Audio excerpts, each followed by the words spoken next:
Hello दोस्तों, welcome back to my channel. तो एक दो वीडियो पहले मैंने आप लोगों के साथ एक फुल पैरालाइज्ड एक डॉग की मैं ट्रीटमेंट में आप लोगों के साथ शेयर कर रही थी। उसका एक पहला वीडियो मेरे चैनल में ऑलरेडी आ चुका है। अगर आप लोगों ने वो नहीं देखा है तो वो लिंक मैं आज डिस्क्रिप्शन बॉक्स में दे दूँगी, आप लोग प्लीज़ चेक कर लेना। तो वो मैं थोड़ा सा बता देती हूँ हिस्ट्री। ये डॉग है जो है, ये डिस्टेम्पर सर्वाइवर डॉग है और ये 27 अक्टूबर को ये इसको मेरे पास ये मुझे किसी लेडी ने बोला था कि उसको पिकअप करने के लिए। तो उस टाइम से मुझे जितना पता था कि ये पैरालाइज्ड है और मुझे पैरालिसिस की ट्रीटमेंट करनी पड़ेगी। तो उस हिसाब से मैं इसको डॉक्टर को दिखाया, मैंने इसका एक्सरे किया। एक्सरे करने के बाद देखा गया इसका कोई प्रॉब्लम ही नहीं है, मतलब हड्डी में इसका कोई इशू नहीं है। इसका जो फुल इशू है वो नर्व का इशू है। तो ये काफ़ी इसीलिए टाइम लग रहा है इसको ठीक होने में, क्योंकि ये फुल्ली नर्व का इशू है। हड्डी का उतना कुछ मतलब टूटा फूटा कुछ नहीं है। तो इसका जो नर्व का ट्रीटमेंट जब मैं डॉक्टर के पास लेके गई, डॉक्टर ने बोला तो ये तो डिस्टेम्पर सर्वाइवर केस है, क्योंकि ये जो हुआ है चीज़ ये डिस्टेम्पर की वजह से ही हुआ है, एक्सीडेंट की वजह से नहीं लग रहा है कि ये हुआ है। और जो डिस्टेम्पर की क्योंकि डिस्टेम्पर सर्वाइवर है, मेरे घर में बहुत सारे डॉग्स हैं तो उसको सेपरेटली रखना भी बहुत ज़रूरी था। और ऊपर से जो ये है इसका जो मतलब मैं जिसके हिसाब से मैंने इन लोगों से ट्रीटमेंट के पैसे मैंने लिए थे वो था इसका नर्व का ट्रीटमेंट के लिए। लेकिन जब ये मेरे पास आया उसके बाद क्या हुआ, क्योंकि ये फुल्ली पैरालाइज्ड है, इसके बॉडी में बेड सोर होने शुरू हो गए। जिस साइड में ये सोया रहता था उस साइड में इसका बेड सोर होना शुरू हो गया। और ये बेड सोर बहुत जल्दी फैलता है, ये जिसको एक्सपीरियंस है उसको पता है कि कितना जल्दी इसका बेड सोर फैल रहा था। इसका बेड सोर मतलब शरीर के बहुत सारे साइड्स में होने लगे। ये देखिए, आप लोग देख पा रहे हो, इस साइड में उस साइड में हर साइड्स में वेट सोर होने लगे। और ये पहले ये मैं कुछ दिनों के लिए इसको मैं मेरे गैरेज के ऊपर रखी थी अलग से सेपरेटली। लेकिन बाद में मतलब काली पूजा के बाद ये थोड़ी सी बारिश शुरू हो गई तो मैं भीग भीग के इसको काम नहीं कर पा रही थी। इसके ऊपर तो मैं इसके जो केज में रखती थी इसके ऊपर मैं त्रिपल दे दिया था, तो ये भीग नहीं रहा था, लेकिन मैं भीग भीग के काम कर रही थी। इसीलिए फिर वापस इसको मैं मेरे दो तल्ले के बरामदे में ले आई। दिन भर ये बरामदे में रहता है, शाम को 3:30 बजे फिर मैं इसके घर के अंदर ले आती हूँ। तो अभी देखिए मैं इसके बेड सोर के जो ट्रीटमेंट्स मैं कर रही हूँ बेड सोर को। ये देखिए मैंने पहले बेटाडीन डाला एक इसमें छोटा सा एक जो दवाई का जो कंटेनर है उसमें मैंने थोड़ा सा बेटाडीन लिया और इसके साथ मैं हाइड्रोजन पेरोक्साइड मिला के, डॉक्टर ने यही बोला था बेड सोर इस तरह से ट्रीट करने के लिए, इसको इस तरह से बेटाडीन और हाइड्रोजन पेरोक्साइड से ये सिरिंज में मैं उसको ले रही थी। ये देखिए इसको ले लेके मैं इसके जो बेड सोर है उसमें मैं अभी इसको इसे क्लीन करूँगी। पहले इसके लिए गॉज लगेंगे, फिर मुझे पहले इस तरह से मैं ये बेड सोर को मैं क्लीन कर रही हूँ, ठीक है। और ये एक दिन नहीं, ये हर रोज़ मुझे 2 वक्त करके ये करना पड़ रहा है, ये सुबह शाम, ठीक है। हर हर बेड सोर पे ये हाइड्रोजन पेरोक्साइड बेटाडीन से मैं इसको क्लीन कर रही हूँ अच्छी तरह से सारे बेड सोर को। ये आप लोग देख पा रहे हो, मैं अकेली हूँ, मैं वीडियो कर रही इसीलिए उतना थोड़ा अच्छा नहीं आ रहा है, आप लोग थोड़ा एडजस्ट कर लेना। ऊपर से मेरी उंगली में भी एक शुआ पोका होता है ना, जो बटरफ्लाई होने से पहले जो शुआ पोका, वो उसके ऊपर मैंने हाथ रख दिया था अंधेरे में, तो मेरे उंगली जो है ये काफ़ी फूल गया है। उस हालत में मैं ये सिरिंज को मैं दाहिने हाथ का जो अंगूठा है उससे मैं काम करने में बहुत दिक्कत हो रही है, फिर भी मैं किए जा रही हूँ उसी को लेके ही। और उसके बाद ये जो मैं पाउडर लगा रही हूँ ये है गाउन पाउडर और मेट्रोजिल, दोनों को मिला के एक पाउडर बनाया है, उसको अभी ये जो बेड सोर है इसके ऊपर ये मैं अभी लगा रही हूँ। ये आप लोगों को पता ही होगा, ये पहले भी मेरे चैनल में मैंने दिखाया है कि जो डीप वुंड है उसको मैं गन पाउडर मेट्रोजिल से मैं ये हील करने की कोशिश करती हूँ और ये बहुत जल्दी हो भी जाता है। लेकिन क्या होता है कि इसका जो बेड सोर वाला जो हील ये है ये काफ़ी टाइम लग रहा है। ये देखिए मैं ये गन पाउडर और मेट्रोजिल वाला पाउडर जो है डस्ट किया हुआ वो मैं ये घाव के ऊपर अभी क्लीन करने के बाद मैं लगा रही हूँ। अभी इसके ऊपर मैं लगाऊंगी एलियो स्प्रे, सारे घाव में ये लगाना है। उसके बाद ये देखिए एलियो स्प्रे मैंने ले लिया। एलियो स्प्रे का मेरा अभी तीसरा बॉटल चल रहा है। 1 महीने में 2 बॉटल ऑलरेडी ख़त्म हो चुका है, ये तीसरा बॉटल चल रहा है। बेटाडीन का भी 2-3 1 बॉटल ख़त्म हो गया, सेकंड बॉटल चल रहा है। और इसको सीधा मैं कभी फ्लोर पे नहीं रखती हूँ, ये एक तो नीचे बस्ता है ही। और अभी देखिए हॉट वाटर बैग को मैं एक कपड़े से मोड़ रही हूँ, इसमें वाटर है। इसको हम लोग वाटर बेड बोलते हैं। वाटर बेड के ऊपर रहने से ना बेड सो नहीं होता है, तो लेकिन ये छोटा है तो फिर वो जितना भी उसका बॉडी पोर्शन कवर कर रहा है उतना ही बेहतर है।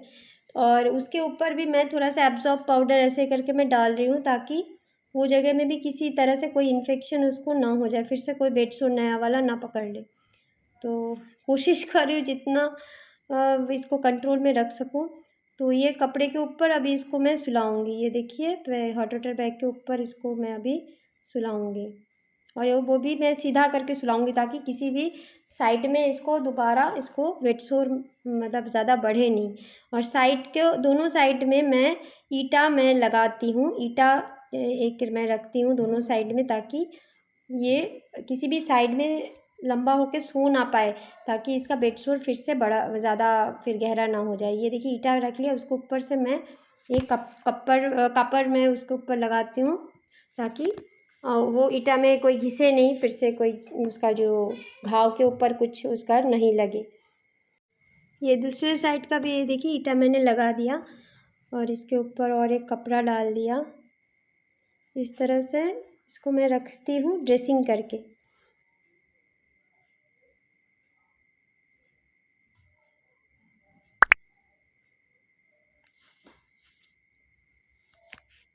और इसका जो खाना है वो मैं चिकन और राइस पेस्ट करके खिलाती हूँ, क्योंकि ये सॉलिड ज़्यादा पसंद नहीं कर रहा है। इसकी दवाइयाँ मैं दिखाती हूँ अभी। ये है इसका एलोपैथी दवाई है, सेफ्टम, रेंटेक, ये वाइसोलोन और ये गैबापिन, ये सारे एलोपैथी मेडिसिन्स है इसके चल रहे हैं। ये इम्यूनॉल सिरप, और ये है हाइड्रोजन पेरोक्साइड, ये लिव स्प्रे, ये सब तो ड्रेसिंग मटेरियल्स आप लोगों ने देख लिया। और एक चल रहा है ये एब्जॉर्ब पाउडर, और एक है HD tablet. HD tablet actually बिल्ली को भी दिया जा रहा है, तो एचडी टैबलेट भी चल रहा था। तो एचडी टैबलेट के बदले में अभी डॉक्टर ने ये कोसिक्विन और एक दूसरा एक टैबलेट दिया है। ये बहुत ही महंगा है, ये 8000 रुपीज़ इसका सिर्फ दाम है। ये उसका मतलब वेट का कोई एक क्लाइंट है जिन्होंने ख़रीदा था, लेकिन अभी उसको ज़रूरत नहीं है, तो उनसे मैंने ये फ्री में मैं इसको लेके आई हूँ। ये सिर्फ इसका स्ट्रीट डॉग है, इसके लिए मैं ट्रीटमेंट के लिए डॉक्टर ने ये वाला एचडी टैबलेट है, ये one kind of calcium supplement, वो मैं लेके आई हूँ।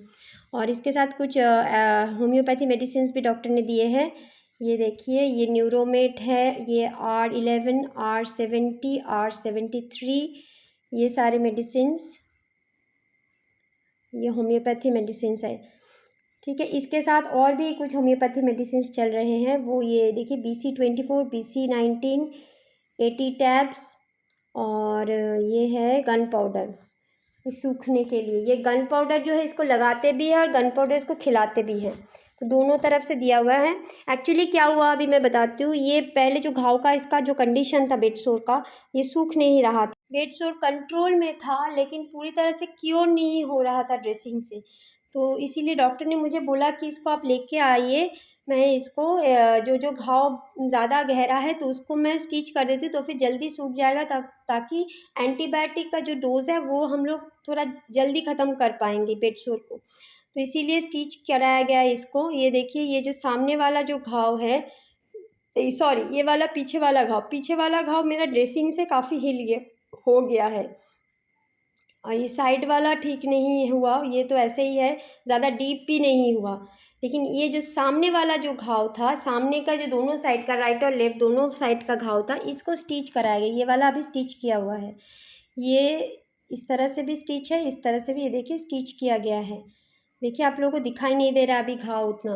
हाँ, ये स्टिच किया गया है। ये 11 दिन बाद इसको स्टिच काटा जाएगा। और ये पीछे का जो ये घाव है, ये मेरा ड्रेसिंग से ही क्योर हो गया, ये स्टिच नहीं कराया गया है। ये मेरा ड्रेसिंग चल रहा है अभी भी। तो ये अभी कंडीशन है इसकी स्टिच कराने के बाद। और स्टिच कराने के बाद ही ये होम्योपैथी दवाई जो है ये एक्स्ट्रा ऐड किया गया है। और कोसिक्विन जो मैं 8,000 रुपीज़ का जो है जो जो मुझे फ्री में मिला है वो एजी टैबलेट दिया गया है।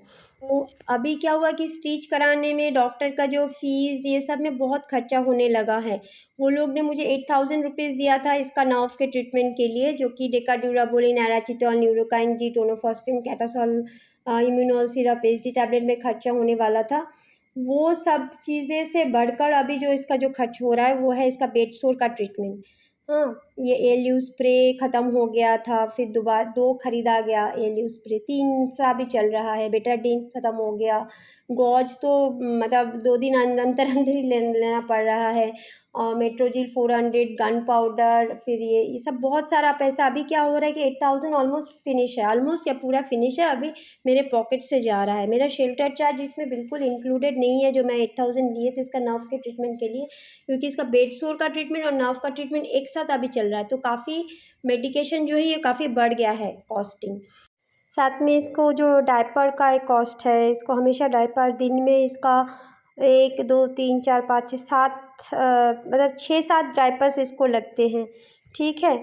तो और ये देखिए इसको जो मैं खाना खिलाती हूँ चिकन राइस इसको पेस्ट करके, थोड़ा सा ये खुद खाता है, बाकी मैं सिरिंज ले लेके उसको खिलाती हूँ। मेरे जो परिश्रम हो रहा है इसका नर्सिंग करने में, आप लोग समझ पा रहे हो, एक 4 लेग्स पैरालाइज्ड बेड सोर वाला एक पेशेंट, इसको मतलब दिन में बहुत सारा टाइम, बहुत मतलब घंटों घंटों इसके पीछे मेरा खर्च होता है, इसका ड्रेसिंग, इसका खाना खिलाना, ये सब में। तो आप लोग समझ पा रहे हो कि मतलब कितना टाइम मुझे देना पड़ रहा है इसके पीछे। तो इसका बिल्कुल भी ज़ीरो कॉस्टिंग में, फ्री में मैं ये कर रही हूँ। सिर्फ मेडिकल का बिल वो भी अभी मेरे पॉकेट से जा रहा है। तो अब मैंने इन लोगों को बोला है कि अभी आप लोग कुछ पैसे दीजिए, नहीं तो हम इसको और मतलब इसका ट्रीटमेंट मैं और कंटिन्यू नहीं कर पाऊँगी। ये देखिए मैं अभी इसको ये क्या बोलते हैं होम्योपैथी मेडिसिन मैं इसको खिला रही हूँ। ये 3 वक्त को डॉक्टर ने बोला है खिलाने के लिए, दोपहर को और रात को। तो ये सारे मेडिसिन्स ये लिक्विड मेडिसिन है, मैंने पहले ही आप लोगों को दिखाया था। ये सुबह खाली पेट मैं नींद से उठ के ही पहले इसको मैं खिलाती हूँ। ये जो होम्योपैथी मेडिसिन है सारे मेडिसिन एक साथ ही मैं खिलाती हूँ। डॉक्टर ने वही बोला है कि आप जो टैबलेट फॉर्म में है BC वाला, वो BC19, BC24, 80 ये सब सारे टैबलेट फॉर्म में है और लिक्विड फॉर्म में भी है, सबको आप एक साथ ही खिलाओ, लेकिन दिन में 3 वक्त खिलाओ। और खिलाने के आधा घंटा आगे पीछे आप इसको कोई भी खाना नहीं खिला सकते। तो मैं सुबह इसको खाली पेट खिलाती हूँ, उसके बाद फिर 10-11 बजे इसको मैं जो इसका जो खाना वाना वो मैं देती हूँ। उसके बाद खाने के बाद इसका जो एलोपैथी खाना टैबलेट्स है वो मैं देती हूँ। उसके बाद उसका ड्रेसिंग करती हूँ उस टाइम में। उसके बाद फिर दोपहर को जब मैं खाना देती हूँ, खाना देने से आधा घंटा पहले या बाद में मैं फिर होम्योपैथी मेडिसिन खिलाती हूँ। फिर शाम को फिर से मैं होम्योपैथी खिलाती हूँ, उसके आधे घंटे बाद कम से कम आधा घंटा बाद मैं उसको खाना खिलाती हूँ। ये देख पा रहे हो आप लोग सारे मेडिसिन जो ये अभी मतलब टैबलेट के फॉर्म में जो मेडिसिन है, सबसे 5-5 गोली करके लेनी पड़ेगी, ठीक है। ये सारे टैबलेट से मैं 5-5 गोली करके मैं हर एक बॉटल से मैं ले रही हूँ। इसमें ज़्यादा होता भी नहीं है। मैंने देखा ये ज़्यादा दिन चलेगा भी नहीं, 5-5 टैबलेट करके जो मैं ले रही हूँ ज़्यादा दिन ये चलेगा नहीं। डॉक्टर ने जो बोला है वो एक बार देखना पड़ेगा प्रिस्क्रिप्शन, ये बहुत दिन चलाना पड़ेगा, शायद 1-2 महीने तो चलाना ही पड़ेगा। तो और ये जो मेडिसिन्स है ये सॉलिड वाला मतलब टैबलेट वाला और लिक्विड वाला सब मिला के 1550 कॉस्ट पड़ा है। और न्यूरोमेट का अलग से 318 रुपीज़, मतलब टोटल 1800 रुपीज़ ऐसा कॉस्ट पड़ा है सारे मेडिसिन्स के। तो ये देखिए ये सारे सॉलिड मेडिसिन्स है। ये पानी लेके पहले ये जो सब मेडिसिन मैं ली हूँ सब जो टैबलेट्स 5-5 करके ये सब मैं एक साथ में इसके मुंह में डाल दे रही हूँ। और उसके बाद मैं ये पानी इसको दे रही हूँ ताकि ये निगल ले इसको,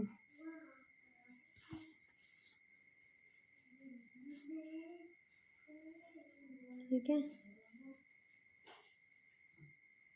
थोड़ा सा मुंह से 1-2 निकाल देता है उसको, फिर मैं मुंह के अंदर में अभी डाल दे रही हूँ।